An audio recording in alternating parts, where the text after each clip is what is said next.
couple episodes ago, we got stuck in a loop of unaliving.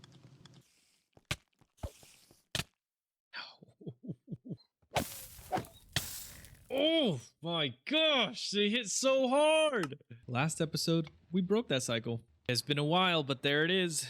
A brazier crate. Looted, I ladded, and eloted. Wait, huh? Now we can recover our loot, our gear, and most importantly, our prize.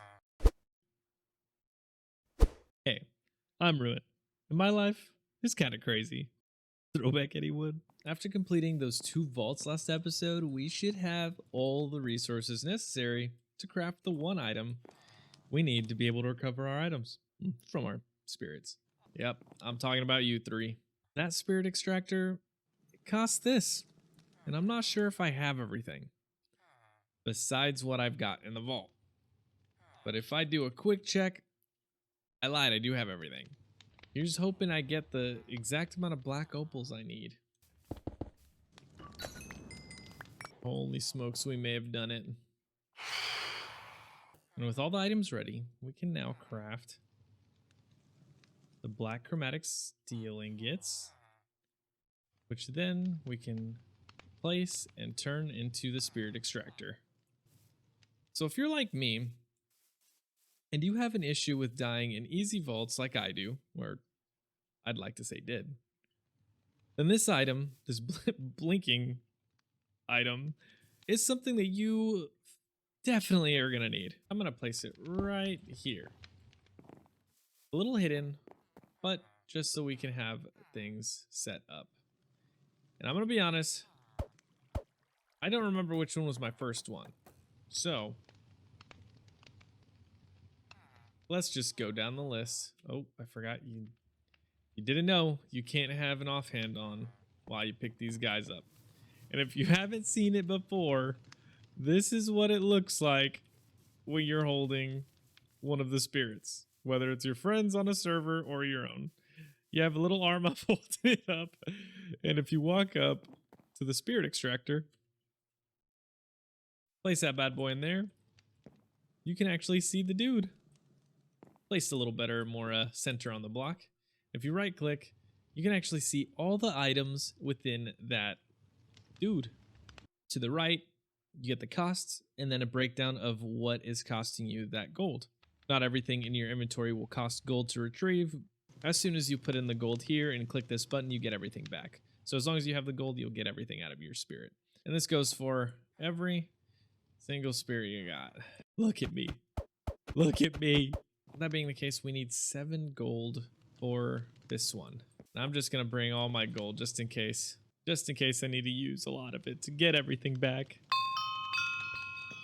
And for the sake of it, I'm just going to throw out everything extra that I have so far into this chest. On to the next one. Oh my gosh, this one was more expensive. Ugh. Oh, this is a lot of stuff. Oh, this is a lot of stuff. And then lastly, whew, luckily it was not that much. Gonna put that vault gold away. And this is all the loot that we have left over from the spirits that we had. Well, for one, we can equip our up-to-date tools. So let's just throw these in our inventory. We have 2 slaughterers potions. Might as well equip that. I need to condense these for sure. And here goes my backup shard pouches. And now we have 3,897 soul shards. My goodness, that's a lot. Oh, it's so nice to have these upgraded tools. Go put this shulker where it belongs. Right out back. And let's compare the magnets that we've got, because I think we have a few now. Ooh, this one is for sure the best one. Let's go over this offhand compared to what we've got. The ability cooldown is nice, but I do like the shields for survivability, so I think I'm going to stick with the shield. I also have way better ones already, so might as well just get rid of that. Ooh, that armor is ridiculous. Now the pantaloons. See what we've got here. I like this one. Ability power is a little low. This is fine for now. Plus it gives me a little extra health. I do like that crit hit resist. I might re-roll these. I'm not a fan of the ability power right now. Actually, let's just re-roll it now. Ooh, if that item rarity was item quantity, this would be perfect. Let's risk it. Risk it. Armor and item quantity. Armor. Ooh. Ooh. Should I? Yeah, we'll keep it. This is fine. A good chess piece regardless. I think I like what I have right now. Doesn't have item quantity, but I think we could deal with it. And now weapons. But we also have a rare unidentified one, so might as well roll that. Come on, give me Omega. Oh, a rare. Oh, I forgot about that chaining though. I think the axe is perfectly fine right now. I think I'm lacking on these swords when it comes to attack damage. Now, all my pouches. Open up these and let's just get all of these out. The ores. Place that in its spot. We'll actually, while we're here, let's rename this pouch. Rename that to Vault Ores. Yep, this is a scav pouch, and let's just get rid of all these rotten scav items.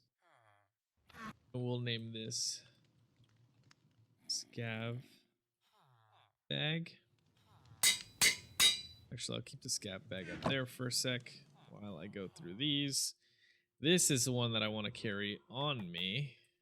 Oh, and I actually have stuff. What you doing, dude? Trying to come after my guy over here. Trying to come after Jeffrey. Not on my watch. Man's really thought he could get away with it. So now this is just a regular looting pouch. And I'm gonna actually hold on to these. Just throw them in there. I'm gonna use those as an example for something later. And now we got a ton of vault pouches. A ton of extra ones. And finally, after probably like 20 to 30 minutes of going through my gear and stuff, making sure everything is kind of organized and put where it needs to be, mainly the gear because I had a lot of extra gear now. And I am now currently wearing all the up-to-date stuff. Looking pretty snazzy. Mainly scrappy. But that is a-okay because this was just the best stuff that I've had. So, not too bad. And real quick, I wanted to complete this item submission bounty. It's just asking for 256 volts, like polished vault stone. So I just wanted to quickly activate that. And I had, did I already take? I did take them out. Okay. I had already, where are they at? Oh, forgot it as that. I already prepped. I think it's only 4. I'm not sure. I already prepped the resources required. I just right click them in there. I did prep all that just so I can complete this one real quick because I needed the chromatic steel ingots to move on to the next objective. Let me just open this real quick. Although the rest of those items are definitely added bonus, but the chromatic steel ingots are my main concern. We're going to be crafting the vault diffuser. This is the resources required, and I believe I have everything. Just gotta put these bad boys together. And voila. Now we have the vault diffuser. Let's make sure we actually complete this quest. Oh, it also gives me 256 shards. Can we buy anything? We can. Now, should we? I did buy chromatic steel ingots that were in here. I think I bought 6 of them. So we should have like, yeah, we were left with 1 because it required 12. So we had 13 and then, so we have 1 extra now. So it was, yeah, we had bought 6 from there before. But now we have the vault diffuser. And I guess you're probably wondering, what do I need the vault diffuser for? Well, remember all those scav items that I was saying that we just got to put away and store them up for later because they might come in a little bit of use? Well, this is it. If you look at all these, they have soul values. We're gonna essentially diffuse all that value out of it using the vault diffuser. And I think the best way of doing that is, I think since this is no longer really in use, let's get that out of there. Do we have a hopper? We don't, but let's craft one real quick. Oh, there's a doggo. What are you doing over here, doggo? Why are you hurting? Please, please, please, please. I got a dog! Let's crack lacking. You are now full health. I just saved your life. Who knows what would have happened to you? I know, I know. It's crazy. Let's put you in here. Come on. Let's make sure you're safe. Do I have a name tag? I do. I'm gonna name you Fido. Alrighty. You take care of all these animals behind you, alright? You just stand guard there now. Back to what I was saying. All these items with that hopper set up, now all we've got to do is throw them right in here. I just have the hopper set up to this just so that they just get automatically put in here and make soul dust. This soul dust, you can click U on it and you can actually see that it creates soul shards with 9 of them. So all that trash loot that you don't need to use and you can't use for anything, I'm clicking U on all of these items and there's no uses for them. We're gonna be just turning into soul dust to eventually turn into more soul shards. So this number is gonna increase by a ridiculous amount and we'll figure out a way to store that up later and make that a little bit more efficient. And that way I have this next to this item here just so that we can also make sure we utilize this and see this pretty often because Lord knows I need that. And like I said in previous videos, this thing is gonna be so helpful in giving us random things that we just might want. Like for instance, if I didn't like the pants that I have on, let's say these pants aren't, I mean these are level 0 pants, legitimately. I can roll higher ones. Let's do it. And since it says level 0 on it, but if you pull it out there, it'll just roll that level up to whatever current level you are at right now. And since I'm a level 23, it's gonna be level 23. Come on. Whammies. And that armor is okay. It's not the best, but it's okay. If I can get armor on it or maybe some health, this might be beneficial.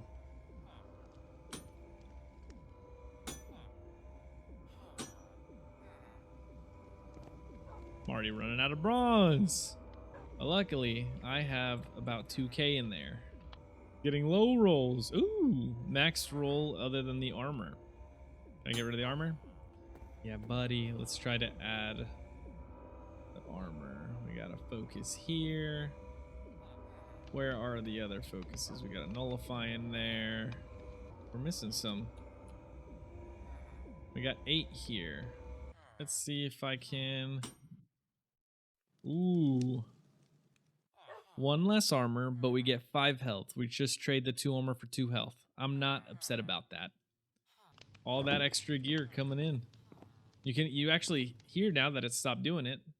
I ended up with 2,170 soul dust that could be transferred into some of these beautiful soul shards. This way, this gives you ample opportunity to optimize the black market as often as there is a good item being sold. And if you don't got it, you're gonna need it. Well, you might not need it, but it's helpful. Oh man, so since last clip, if you happen to be following my Twitter or my community tab in YouTube, you'd be able to actually know that there was a power outage in my area because of a crazy storm. I was hoping you could have caught the lightning or the thunder when it went through my mic, but that power outage took out my computer and it took me quite a bit of time to get everything set up again. Even my recording software, because I was mid-recording when it crashed, I got essentially a corrupted file of my recording, and so I don't have any footage of the last session I did. So let me show you what's happened since then. I made the identification stand. I also already rolled the gear that I had, and I'm equipped with one of them. and I had to re-roll essentially for the second time these two pieces of gear. So I was pretty disappointed with what I got because both rolled worse than what I originally had in the original recording. It is okay. But essentially, this is the identification stand. This is how I crafted it. And essentially what it does is if you have any one of these type of items, if it's unidentified in your inventory, you right click, it'll automatically identify all the items so you can see them as they are like this in whatever type of transmog they currently have. Or if you have a lot of gear and you have it stuffed in a bag, a pouch, you can hold the bag in your hand and right click and it'll identify everything that's in that bag. It is ridiculously useful. And with that being said, this is going to be very helpful in the future just because once we start running a ton of vaults and adding a ton of modifiers to them, you end up getting a lot of gear, and this just ends up being so much more useful than just individually clicking on each vault piece of gear to just roll it. And like I said, very useful. And with the quest for the identification stand completed, I did not realize it actually gives you vault gear, so I can actually use that as a perfect example for it. And now that they're in my pouch, all I gotta do is right click the identification stand, and bam, it auto identifies all of those items. Some pretty decent gear. Nothing that I can replace my gear with currently.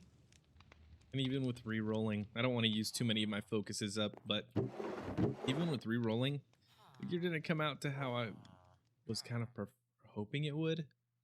Still a little lackluster, slightly worse than what I currently have. But nonetheless, some pretty good armor. So to continue these quest progressions, the next one is making a knowledge star. And I've already done that before. That's exactly how we even got this storage system set up. But in regards of the quests, yeah, I kind of need to do it again. So in my inventory, I already prepped all the items I needed to see how many knowledge stars I can craft. And it looks like we're going to be just shy of 4 knowledge stars. So we're only going to be able to craft 3. And since I don't have all the research points available to get the refined storage, I'm going to do my second best option to prep for all the storage that comes with it with some drawers.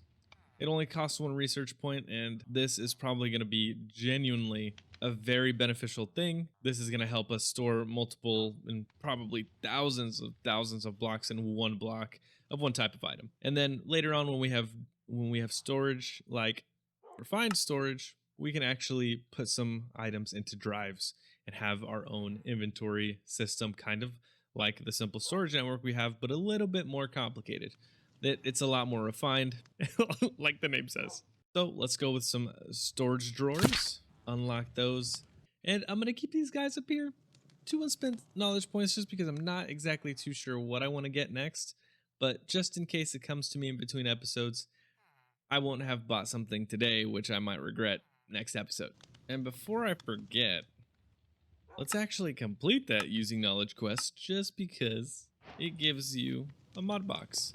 And that mod box, stupid, easy to use, but it just gives you a random item from all the mods that you have unlocked. So it helps out with anything if it has some complex crafting and you just happen to not want to spend some of the resources you have. So I'm just going to put that away just because I am going to save them up a little bit just in case I do want to use them for something later, like when I do unlock refined storage. But since I've hit level 20, now I have vendors unlocked, which is just a red door with like a trophy on it, I guess, and then dungeon doors, which I think you may have seen me run some of them already.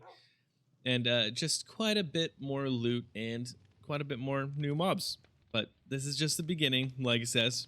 So don't worry, there's a lot more to come after this. Holy moly, we have now unlocked a heap of new quests to work on. But before I get there, eat that knowledge star for the sake of it. And there's already an assortment of things that I can go through and unlock on here. But let's just finish the ones that I've practically already done, like the revival one, for instance. I've already crafted the spirit extractor, and this is the reward it gives. 4 gold. Free gold in my pocket? Absolutely. Let's just pick this guy up real quick.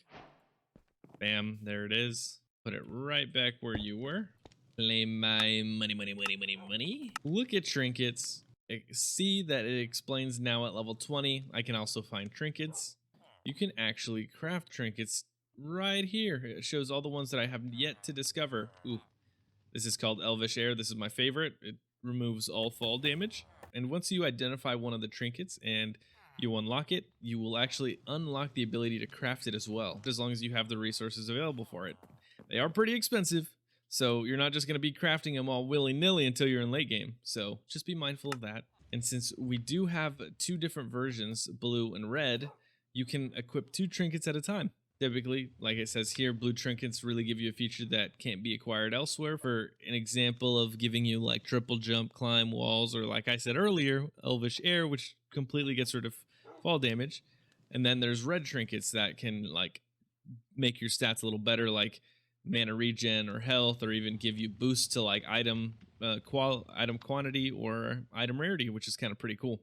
There's also here it talks about a expertise point. If I go to my expertises, there's one called Trinketeer, and it says gain a chance to not consume a use of your trinkets when entering a vault. Highly recommend using this if you rely on it, and if you have trinkets that you really like. This just makes them last significantly longer. And one of the best things about this quest is you actually get a trinket, a randomized trinket, as soon as you complete the quest. Let's get that for us real quick, and let's see what we've unlocked. This is another example of using the identification stand. And I got cufflinks. Ooh, increases your cooldown reduction by 50% of your total cooldown reduction. Honestly, that's not bad. And I'm just going to put that right there where the red trinkets go. This is where the blue ones go. And now if I go over here to the Vault Forge, you can actually see that now I can craft the cufflinks. And this is an example of how expensive they really are. A whole stack of Vault Diamonds, half a stack of Vault Gold, 192 Alexandrite gems, and 1 trinket scrap. Trinket scrap is only really guaranteed whenever you put it through the vault recycler, but it also if you want a guaranteed chance of getting a vault trinket from here, because it's only a chance, don't use the trinket at all. Make sure it has full uses, and you'll be guaranteed to get the trinket. But if you have used it and it only has a few uses, like, you have less of a chance of getting one, especially the more uses you've used on it. And now quickly jumping over to vault rocks, this just explains that there's quite a few different vault rocks that you can find. There's some special ones that you'll kind of you'll end up unlocking or getting or gathering during some vault runs. But the main thing is that there is now a different way of getting vault rocks. Like I've stated before, you used to mine some vault stone and it will have a chance to give you a chipped vault rock, and you'd have to go through a whole other crafting thing just to get the vault rock to put into your altar. Now all you got to do is mine vault stone, and it'll just give you a chance of getting a vault rock rather than you having to craft it out of the items you've got, which helps on so much on resources, because part of it used to be needing chromatic iron, and you kind of used it up a lot if you just spam crafted these guys. But let's just complete this, and I can give you an example of this later on whenever we do unlock a couple of them, like right here, the Warden's Vault Rock and the Plunderer's Vault Rock. One of the things I really want to end up working on later on is going to be modifying vault crystals, because you just need to craft specifically a crystal workbench, and sadly I don't have any of the resources required to be able to make it, so I can't pursue that, even though that's like the main next goal that I would really like to work towards. But for now, it's just time to grind stuff out. I hope you guys enjoyed, especially when it comes to learning a few of my things, and as well as kind of seeing my vault runs kind of go from turmoil to semi-successful to successful, and then completely getting everything back and feeling like I'm on top of the world again. So I hope you enjoyed that whole life story of my Minecraft world. And if you did enjoy it, that little recap in the beginning, click that like button and tell me what part was your favorite of this whole chaotic storyline. Please let me know in the comments down below. And one thing I did want to do is give a shout out to a recent commenter named Caleb Carr Kraz 2. He just said, "Nice video, man," with a big old thumbs up, and like I replied, hey, I appreciate it. Thanks for commenting. Thanks for thanks for supporting. It means a lot. Getting this kind of feedback really kind of just shows me how much I am enjoying making these videos. It's one thing editing them and putting them together, but it's a whole other thing when people are enjoying it, and especially when they let me know that they're enjoying it. So I appreciate you being down there in the comments, leading the charge. So here goes that shout out to you, Caleb. Thank you. And outside of that, I hope you guys enjoyed. Make sure you leave a like, comment like Caleb, and I'll catch you guys on the flip side. We got an intruder. We probably should just deal with it. What are you doing on my land? Why you got a weapon out? Trespassers. Am I right? So I'm hungry after that little fight.